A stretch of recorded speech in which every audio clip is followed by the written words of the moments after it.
Evening, Chris here, Real LM 140. Beer review today is June. It's freezing pig and cold. I've got 3 layers on.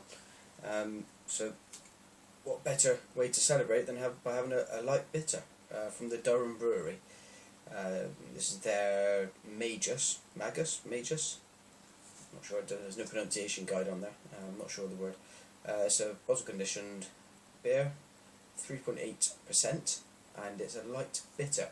So I've liked everything else I've had from these guys so far. So this is the kind of the bottom end of the range in terms of ABV. So it should be quite good. And I'd like to just find out actually. So I'm just going to open it and tell you.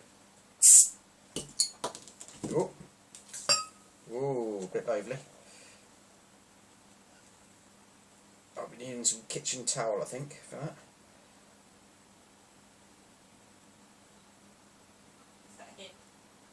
No, I'll fetch them in a second. So, I've got a slightly damp tablecloth. Luckily it's, is this Formica? Slightly laminated, so it's not going to suffer too much. The nice teak underneath is going to take the strain. Right, so quite lively. 3-finger head, just off a half a pint poured. Lovely, fluffy looking white head on there. Wow, I don't think you can pick that up. I'm gonna get me schnoz in and see what it smells of.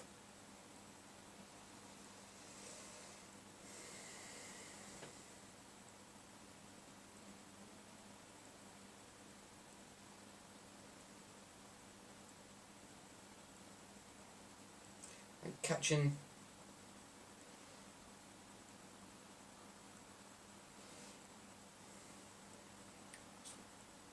light summer fruits almost, and cut grass. Definitely the cut grass it's got that kind of very kind of and with a touch of malt as well maybe in there, but all quite sweet. Maybe a touch of conference pear, something like that. Quite looking forward to this actually. Just from having a smell of it. First time I've had it, so always nice to be surprised. Let's have a taste. Nice big chunk of something in there inside this bottle conditioned. Okay, cheers.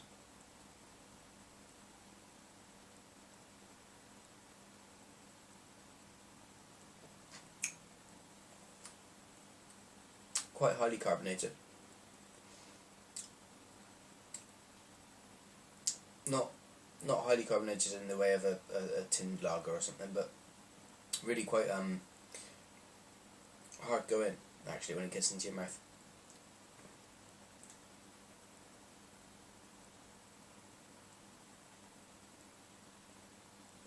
Yeah, almost to the point where it stings your tongue a bit on the front.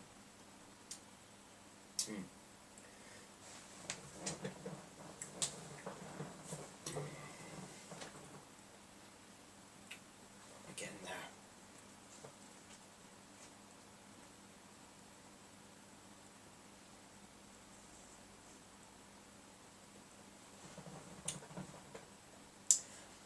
That is gorgeous.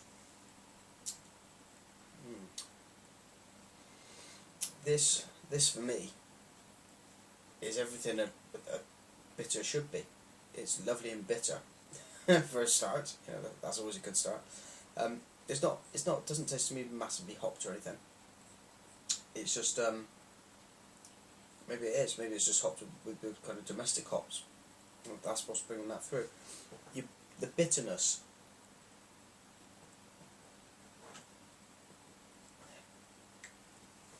It's all at the back of the tongue. There's no kind of it's not so massively. There's no new world kind of thing going on where it's all around your mouth. It's all in the back of your tongue and it's quite lingering.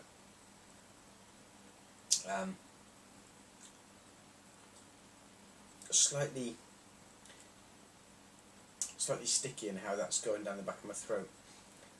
It's just this is a fabulous excuse me, slightly highly carbonated, as I said. It's really hard to pigeonhole the flavours on this. Yeah, it's I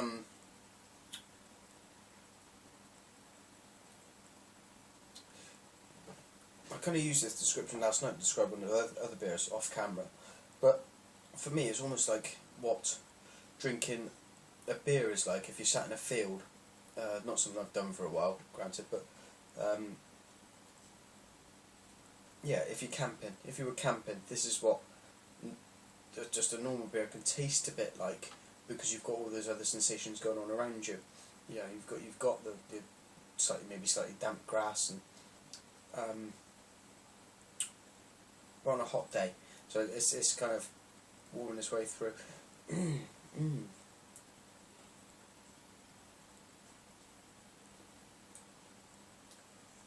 And this is eminently drinkable.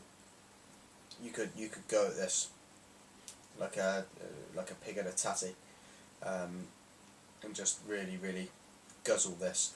This is a beautiful beer for, well, any.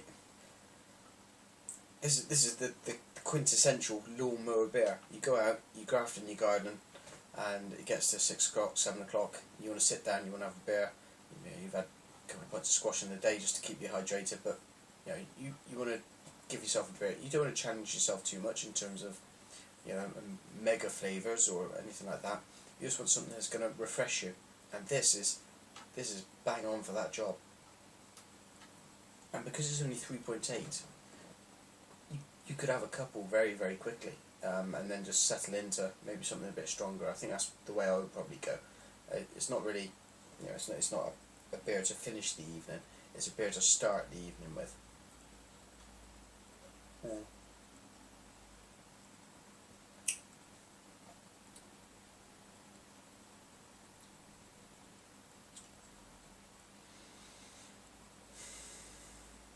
Bravo, the Durham Brewery.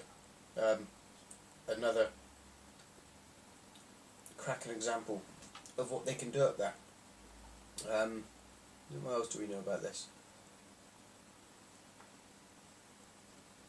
It's their best-selling beer.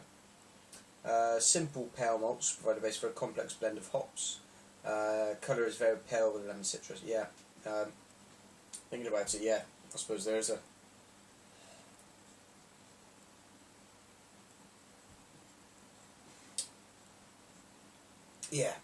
Yeah, that's that kind of bitterness, the lemony citrus. It's almost like, I don't know if you've ever had them, the little plants you get out in your garden, where you can rub your finger on the leaf and kind of smell the lemon flavour from that. It's that kind of lemoniness. I'm not sure what the name of the plant is. Maybe it's a lemon plant. I don't know. I'm not a gardener, really. What I do know is that I would love to sit out and in the sun and demolish a couple of these. Absolutely brilliant. Okay, I best give it a rating. In terms of its class, 3.8 beer for doing that kind of thing, for post-sunshine antics, or even in the sunshine antics. This is easily a 9.5. This is it's not overly complex, but I don't think it needs to be. It doesn't. It's not screaming one way or the other in terms of flavours or anything. It's just really well balanced, and that's a massive compliment. It doesn't. I don't feel like I'm giving this enough compliments, but to be really well balanced like this, it is one for me, because developing those tastes in a beer of that low ABV is really quite skillful. So I can see why this is their best seller. I will be drinking more of this in the future, and you should too, and you'll probably enjoy it. If you do drink it and want to post anything or say anything about it in the comments box, great. I'd love to see your feedback. In the meantime, drink safely and responsibly. I'm going to go now. Thanks for joining me, and cheers.